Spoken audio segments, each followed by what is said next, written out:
Kehoni antoi periksi ja vajosin makaamaan. Hesekiel seisoi yläpuolellani ylväänä, mutta hänen kasvoillaan oli tiedoton ilme. Hän näytti juuri itkuun purskahtavalta lapselta. Vihdoin hän käänsi tyhjän katseensa puoleeni ja näki minut. Todella näki.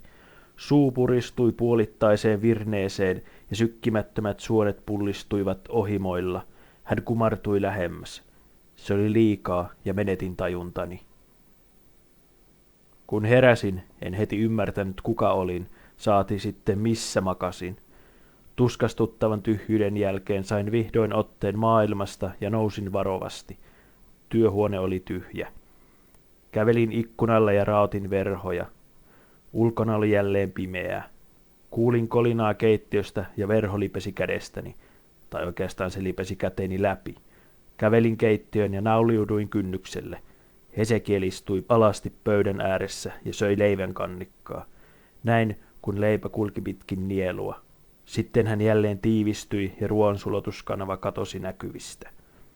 En tiedä, kauanko seisoin ja tuijotin, mutta vihdoin hän käänsi päätään. Tyhjät valkoiset silmät tuijottivat.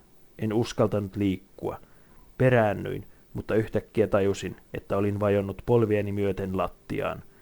Nostin jalkani ylös ja peräännyin työhuoneeseen. Hesekiel hymyili. Hän laski leivän pöydälle ja yritti puhua. Suusta ei kuulunut kuin huokaisuja, mutta niillä oli selkeästi tarkoitus. Hän nousi seisomaan ja kaatoi tuolin. Kolina havahdutti minut ja riuhtaisin sisäoven kiinni. Hetken kuluttua kahva painui alas, hitaasti ja tunnustelevasti. Pönkäsin nojatuolin salvaksi ja vetäydyin työpöydän taakse. Hesekiel ei jaksanut pidempään kiinnostua minusta. Kuulin sen askeleet, oikeat lihaisten jalkojen lätsähdykset keittiön laminaattilattiaan. Se avasi jääkaapin ja rymisteli sisällön lattialle. En voinut liikahtaakaan. Jokainen massuttava ääni tuntui sysivän minua tyhjyyttä ja pimeyttä kohti.